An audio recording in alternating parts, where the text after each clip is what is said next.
아우, 여러분, 우리 오늘은요 정말 중요한 말씀, 맨날 중요하다고 그래서 안 중요한 말씀이 없겠지만 시대를 분별하고 사는 이야기 좀 하려고요. 우리가 이 세상을 어떻게 살아야 하는가를 생각할 때 나는 지금 어떤 시대를 살아가는지 아는 것은 굉장히 중요하다고 생각을 해요. 무슨 말이냐면, 내가 이 땅에 태어났는데 만약에 일본이 우리나라를 지배하고 있다고 생각해 보세요. 내가 이렇게 태어났어요. 그래서 이제 아기가 됐는데 보니까 일본이란 나라가 우리의 이게 주인이 되어 있는 거예요. 근데 보니까 나는 조선인인 거예요. 근데 어떻게 된가 했더니 우리가 힘이 약할 때 일본이 와가지고 우리를 강제로 병합해 버린 거예요. 그러고 나서 우리 민족을 경제적으로 수탈하고 우리를 이등 민족이라고 하며 멸시하고 막 그렇게 하고 있는 거예요. 만약에 우리가 이런 시대에 태어났다면 우리는 어떻게 살아야 될까요? 삶의 과제가 정해지는 거죠. 여러분이라면 이런 시대에 태어났다면 독립군이 되었을까요? 일본 놈 앞잡이가 되었을까요? 나카무라 상들, 내가 어떤 세상에 태어났는지 이러면 내 삶의 과제가 주어지는 거예요. 여기 보니까 일본에 적극 충성하고 살 것 같은 사람들이 있어요.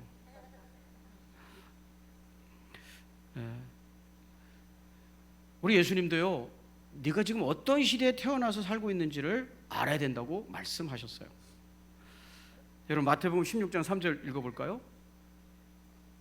자, 오늘 우리는 어떤 시대를 살아가는지 알기 위해서 예수님께서는 꼭 어떤 시대를 네가 살아가고 있는지 알아야 한다고 말씀하셨어요. 같이 한번 읽어보시죠. 시작.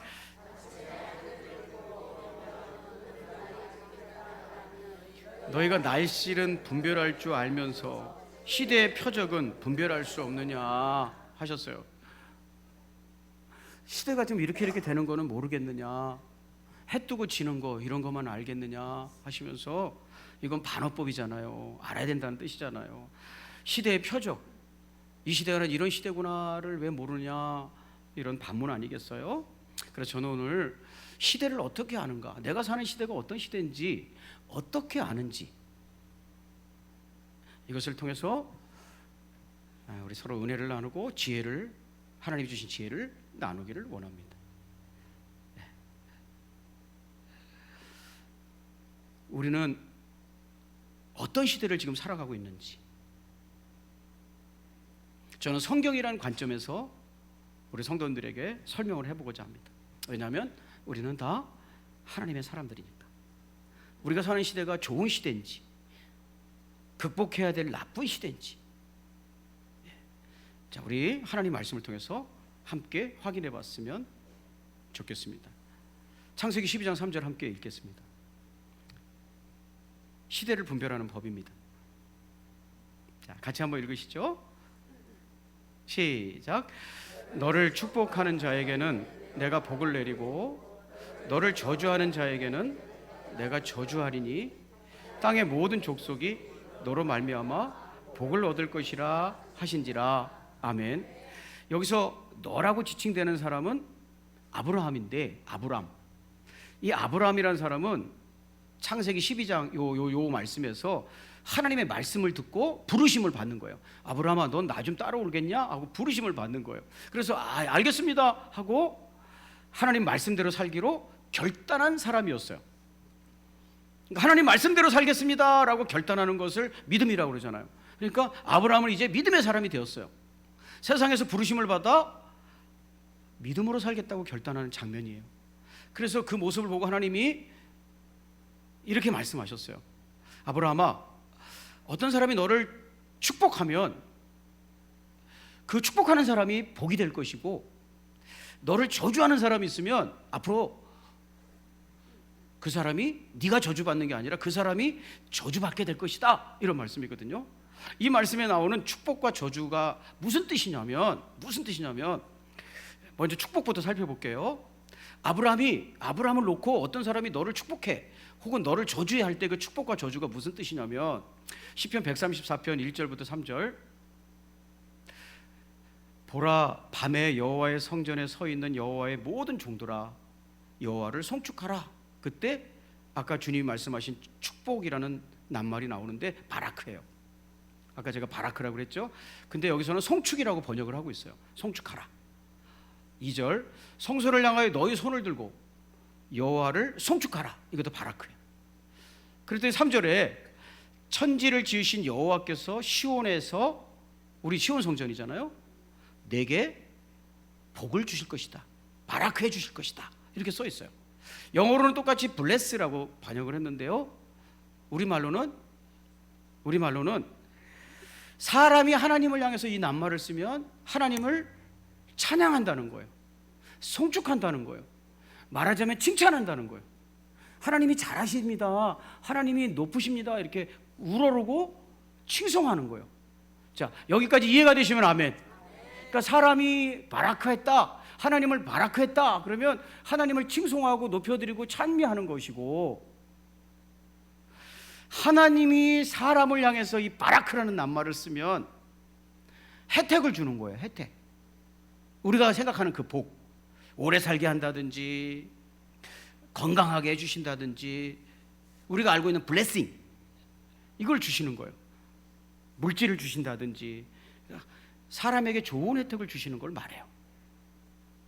자, 그러니까 지금 하나님께서 아브라함에게 너를 바라크하는 사람은, 이게 어떤 낱말로 쓰였는지를 알기 위해서 제가 설명을 하는 거예요.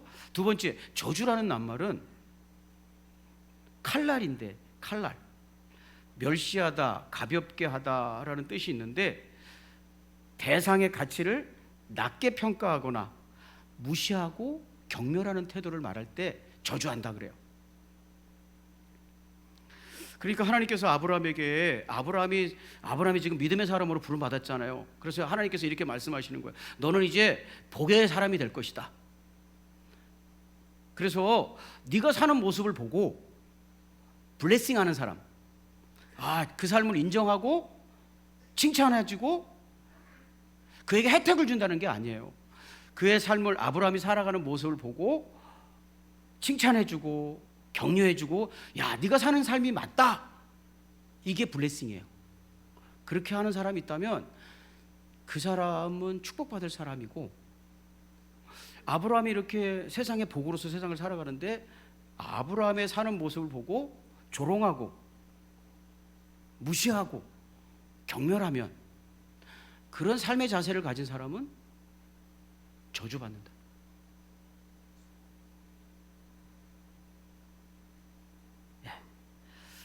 다시 한번 정리하면요, 믿음으로 사는 사람을 보고 그 삶의 모습이야말로 옳게 사는 삶이라고 수긍하고 칭찬한다면 그 시대와 사회는 건강한 상태다.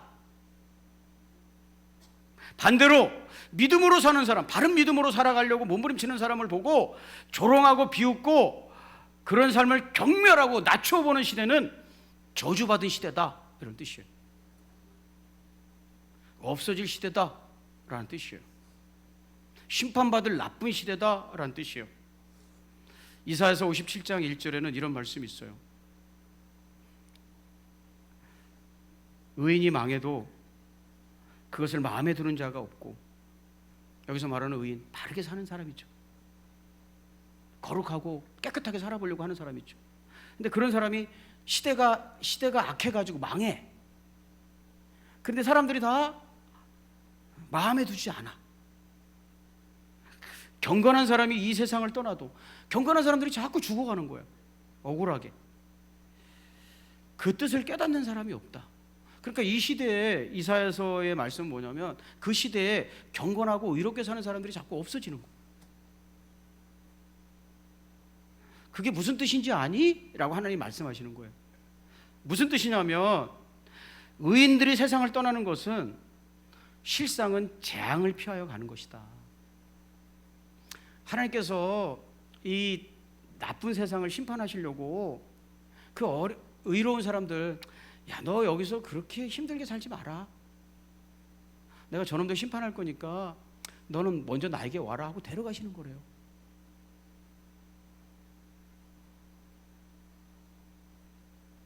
근데 사람들은 그 시대가 악하기 때문에 의로운 사람들이 하나 둘 줄어드는 것에 대해서 개념치 않는다는 거예요. 신경 쓰지 않는다는 거예요. 여러분, 아브라함에게 주셨던 말씀이 구체적으로 이루어진 것을 제가 여러분과 한번 생각해 보려고 하는데요. 예수님 시대예요.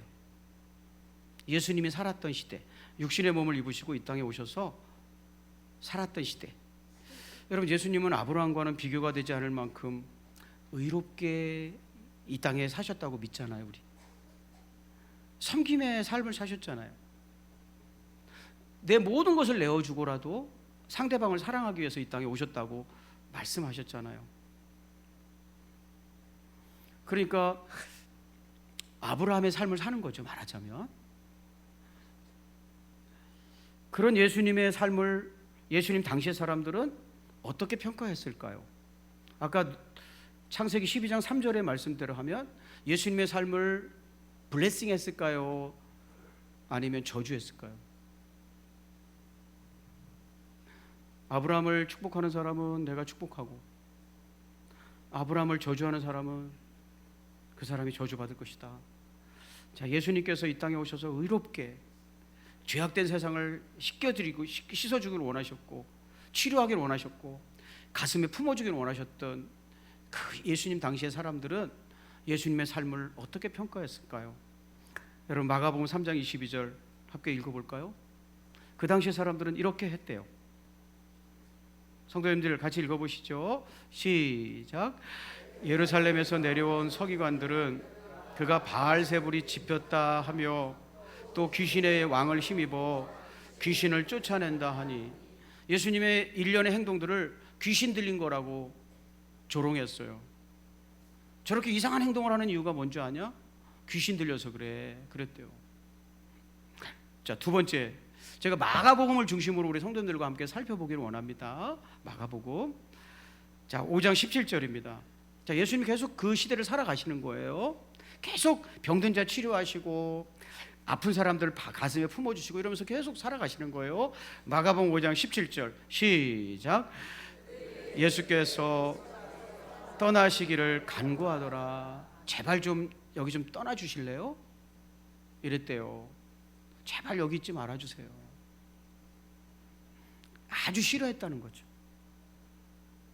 그러니까 바르게 사는 사람의 삶의 모습이 싫은 거야.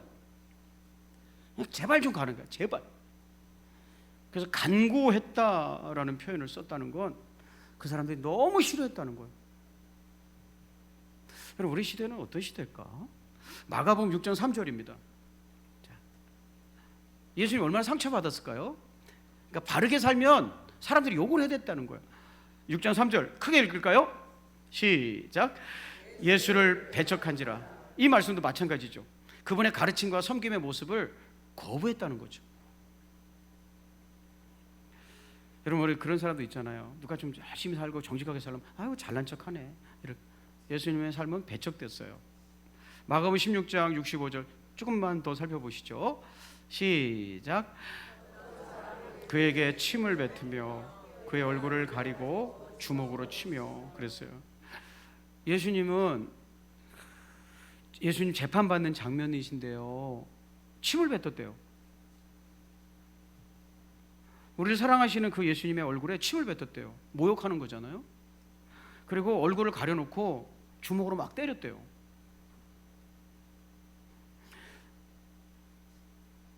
끝까지 이 사람들은요, 예수님이 숨이 끊어질 때까지 그랬어요. 그 마지막 한 구절만 더 읽을까요? 자, 시작.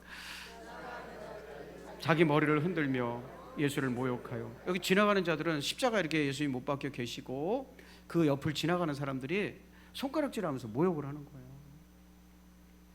그러니까 예수님의 삶의 길은 유대인들에 의해서 배척당하고 조롱당하고 모욕받고 마침내 죽여버리는 시대를 살으셨어요.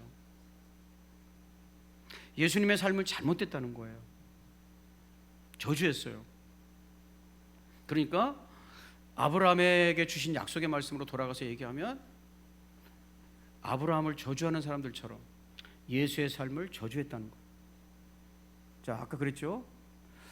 의인의 삶을 저주하는 시대를 살아간다면 그 저주하는 사람들이 오히려 저주받는 것이다 그랬어요. 여러분, 이 시대 사람들은 어떻게 됐을까요? 바르게 살려고 하고 사랑하고 살려고 하는 예수님을 모욕하고 조롱하고 죽인 그 시대 사람들은 어떻게 되었을까요? 악을 칭송하고 선을 미워하는 그런 시대는 어떻게 됐을까요? 하나님 말씀에 의하면 저주받은 시대가 된다고 하셨는데 어떻게 됐을까요? 이런 일이 일어났습니다. 시편 11편 3절 같이 한번 읽어보실까요? 자, 시작. 바닥부터 흔들리는 이 마당에 의인인들 무엇을 할 수 있겠는가? 아무리 의롭게 살아도 안 통하고 예수님이 오셔도 안 통하는 시대에 그게 기초가 바닥에 흔들리는 거죠. 의인이 뭘 할 수 있겠는가? 이런 시대가 예수님 당시였어요. 그래서 어떻게 됐을까요? 성경의 말씀대로 이루어지는 거예요. 저주받은 세대가 돼서 예수님 당시의 사람들은 멸망하고 말았습니다. 의인이 아무것도 할 수 없는 시대. 이런 시대 정신이 지배했던 이스라엘은 예수님이 돌아가시고 난 다음에 얼마 지나지 않아 완전히 멸망하고 맙니다. 자, 예루살렘은요, 예수님을 십자가에 못 박혀 죽은 장소가 예루살렘 있잖아요. 예루살렘은요, 로마 장군 티투스에 의해서 AD 68년, 예수님이 33년에 못 박혀 죽고 30년 정도 지난 다음에 AD 68년에 완전히 멸망하고 폐허가 됩니다. 티투스는 누구냐? 베스파시아누스 황제의 아들이에요. 유대인들이 막 반란을 일으키니까 로마에서 베스파시아누스라는 장군을 진압군 사령관으로 파송을 해요. 근데 그 아들이 티투스예요. 그래서 아버지를 따라서 보병사령관으로, 아버지는 총사령관이고 이 티투스는 보병사령관으로 아버지를 따라서 가요.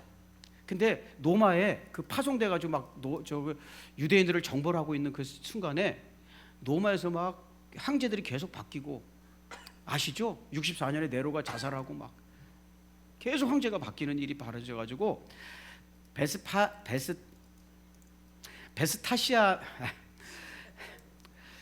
베스파시아누스가 군대를 이끌고 그쪽으로 가요. 나중에 이제 이 사람이 황제가 되거든요. 그리고 아들에게 유대 정보를 부탁하는 거예요. 그래서 이 사람은 로마로 가서 로마를 정벌해 가지고 막 거기서 막 자기들끼리 싸우고 죽이고 막 1년 만에 황제가 죽고 이런 일이 일어나니까 가가지고 군대를 끌고 가가지고 황제가 돼요. 이게 9대 황제 베스피아누스고요. 그 아들 티투스가 나중에 로마의 10대 황제가 되는 사람이에요. 이 티투스가 아버지가 가니까 총사령관이 돼가지고 유대를 완전히 점령을 해버리는 거예요. 자, 보여드릴게요. 그리고 나서 로마에 개선했을 때 로마에서 개선문을 세워줬어요. 티투스 개선문이에요.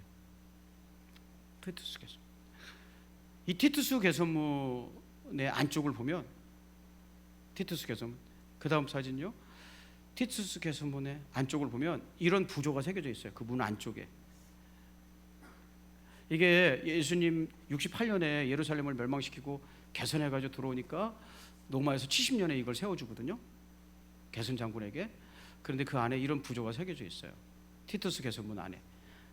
여러분이 딱 봐도 7촛대가 보이죠? 보여요, 안 보여요? 저게 뭔지 모르면 이거 심각한데, 이거. 저게 예루살렘 성전에 있던 7촛대예요. 그리고 성전의 기물들을 로마가 뺏어가는 장면을 부조로 해놓은 거예요. 우리가 로마를 정벌하고 거기에 있는 성전에 있는 물건들을 다 우리가 뺏어왔다. 그리고 부조에 새겼는데 우리는 다른 거는 잘 못 알아보는데 7촛대는 잘 알아보겠죠? 7촛대 저것도 가져갔다. 그러니까 이 당시에 성전이 있었다는 거예요, 없었다는 거예요? 있었다는 거잖아요. 있었으니까 허물었겠지. 없었는데 어떻게 허물어요? 그래서 예루살렘은 완전히 멸망합니다.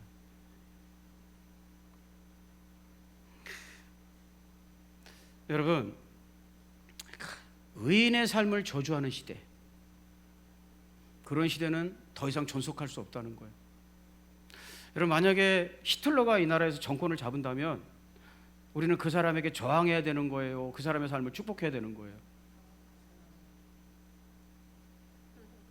예, 저항하고 반대해야 되는 거죠. 여러분, 독일이 왜 멸망했어요? 히틀러가 정권을 잡으니까 그 잘못된 히틀러를 중심으로 뭉치잖아요.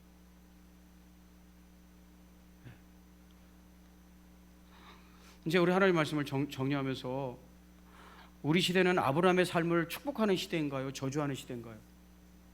그러니까 의롭게 살려고 하고 바르게 사는 삶을 조롱하는 시대인가요? 그 시대를 인정하는 시대인가요? 자, 우리 누가복음 15장 13절 읽어볼까요? 자, 같이 읽으시죠. 시작. 며칠이 안 되어 둘째 아들이 재물을 다 모아가지고 먼 나라에 가 거기서 허랑방탕하여 그 재산을 낭비하더니, 이거 예수님이 들려준 둘째 아들의 비유인데 예수님 이 둘째 아들 망하는 얘기거든요. 근데 이 둘째 아들이 먼 나라로 가버렸대요. 이 먼 나라라는 것은 아버지의 기준에서 먼 나라거든요. 그러니까 아버지의 곁을 멀리 떠나버렸다는 거예요. 근데 예수님의 비유에 보면 왜 멀리 떠났는가? 재물이 생겼대요. 아버지 때문에 아버지가 그에게 재물을 줬대요. 여러분, 재물은 뭐예요? 아버지가 그에게 준 축복이잖아요. 축복. 이거 원래 아버지 건데 하도 달라고 하니까 아버지가 그 축복을 자식에게 준 거예요. 재물을. 그 축복이고 은혜잖아요. 근데 그 축복과 은혜 때문에 얘는 아무것도 없을 때는 아버지 옆에서 살고 있었는데 재물이 생기니까 이걸 가지고 아버지를 멀리 떠났대요. 그래서 망했대요. 여러분, 우리는 한국교회는 둘째 아들과 같지 않나요?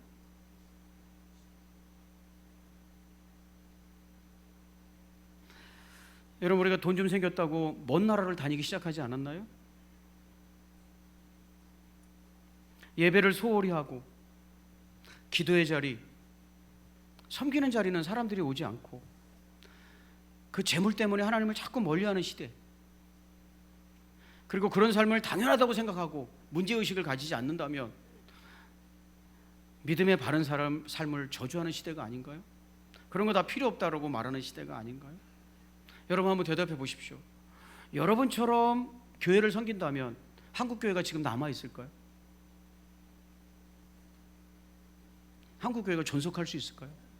청소도 안 하고 기도의 자리도 안 나오고 그냥 일주일에 한 번 예배 드리고 그러면 한국교회가 지금 남아있을까요?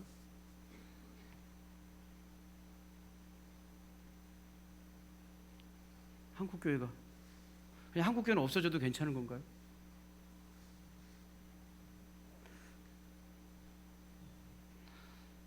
여러분, 우리는 아브라함의 삶을 인정하고 축복하는 세대를 만들어 갔으면 좋겠어요. 그게 오늘 우리의 본문이에요. 믿음의 시대를 열어가는 것이 진짜 바르게 사는 것이고 잘 사는 거라는 거예요. 그러니까 아브라함처럼 사는 삶을 인정해주고, 내가 비록 그렇게 못 살지만 가슴 아파하고 그것을 표준으로 삼아 사는 시대가 축복의 세대라는 거예요. 그게 바로 네가 아브라함을 축복하면, 아브라함 삶을 축복하면, 기리면, 칭송하면 너희들도 축복의 세대가 될 것이고, 그런 삶을 조롱하고 비판하면 너는 저주받은 시대다, 이렇게 말씀하신 거거든요. 여러분, 히브리서 11장 6절입니다. 어떻게 사는 게 잘 사는 것인지 오늘 본문에 나와 있습니다. 자, 같이 읽고 말씀을 마칠까요? 시작. 믿음이 없이는 하나님을 기쁘시게 하지 못하나니 하나님께 나아가는 자는 반드시 그가 계신 것과 또한 그가 자기를 찾는 자들에게 상 주시는 이심을 믿어야 할지니라. 아멘. 여러분, 목회자에게 다 맡겨놓으면 안 돼요. 당신이 다 알아서 하세요. 찬양대, 청소 다 알아서 하세요. 그럼 여러분은 뭐 할 거예요? 나는 그냥 예배만 드리고 갈게요. 그럼 예배 드릴 때 따뜻하게 하는 거 누가 하는 건데? 목사님이 하세요. 여기가 예배당이 사람들이 왔다 갔다 하고 더러워지면 청소해야 되니까 누가 하는 건데? 당신이 하세요. 교회 연료비도 들어가고 이런 것도 막 들어가. 불도 켜야 되고. 목사님 돈 내서 하세요. 예. 헌신하고 낮아진 세대를 비웃고. 여러분, 예배를 드릴 때마다 한없는 눈물이 흘러요. 예배를 드리는 건지 예배를 조롱하는지 모를 때가 있어. 예배를 조롱하는 거, 하나님을 인정하지 않기 때문에. 여러분, 그것은 믿음의 세대를 조롱하는 거잖아요. 여러분, 우리 이 시대가 옳은 것을 옳다고 말해주고 그런 것을 그르다고 말해줄 수 있는 세대를 이루어갔으면 좋겠어요. 아, 저렇게 사는 게 바르지? 라고 말해야 바른 세대라는 거예요. 삐뚤어 살아가는 사람을 보고 저게 바르지? 하면 그거는 저주의 시대라는 거예요. 여러분, 교회가 건강해야 시대도 건강하다는 걸 알고 여러분이 교회 안으로 모여들어서 교회를 함께 이루어갔으면 좋겠어요. 믿음으로 사는 게 잘 사는 거란 말이에요. 교회는 내팽개치고, 목사님 다 아세요. 연초 연말에 헌신서를 쓸 때마다 아무것도 안 한대. 나는 아무것도 안 할 테니까. 나는 아무것도 안 해. 당신이 청소도 다 하고 다 해. 여러분, 이거 너무 무서운 세대 아니에요? 사랑하는 여러분, 믿음이 없이는 하나님을 기쁘시게 할 수 없대요. 우리가 믿음으로 함께 달려가서 우리의 시대를 아름답게 가꾸고 이것을 우리 다음 세대에게도 전해줬으면 좋겠어요. 시대는요, 지금 되게 어두워요. 진리가 뭔지 거짓이 뭔지를 분별하지 못하고 우리나라가 나눠져 있고 싸우고 있잖아요. 여러분, 아브라함의 삶을 축복해 줄 수 있는 그런 안목이 생길 수 있기를 위해서 더 겸손해지시고 믿음으로 함께 달려갔으면 좋겠습니다. 기도하겠습니다. 좋으신 하나님, 우리가 의롭게 살아가는 사람, 우리 작게는 교회를 세우기 위해서 몸부림치는 종들이 있습니다.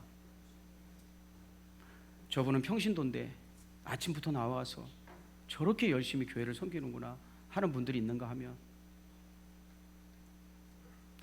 그냥 구경꾼처럼 앉았다 가는 사람들도 있습니다. 하나님, 우리가 어디로 가야 될까요? 헌신 쪽으로 가야 될까요? 아니면 나몰라라는 쪽으로 가야 될까요? 교회를 무너뜨려 버려야 될까요? 아니면 바른 예배를 세우고 기도의 자리를 지키고 헌신의 자리를 세워가야 될까요? 하나님 아버지, 아브라함이 믿음으로 살아갈 때 그 삶이 조롱거리가 된다면 그것은 저주받은 상태라고 말씀하신 거 우리 기억하면서 좋은 것을 세워주고 바른 것을 세워주고 진리를 세워주는 그런 나라 되게 해주십시오. 그런 교회 되게 해주십시오.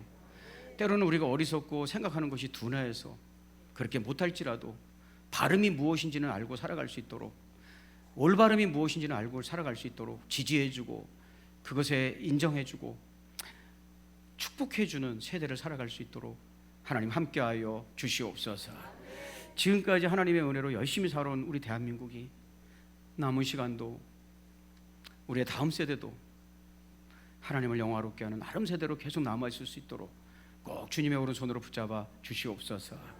예수님의 귀하신 이름으로 감사하고 축복하며 기도 올리옵나이다. 아멘.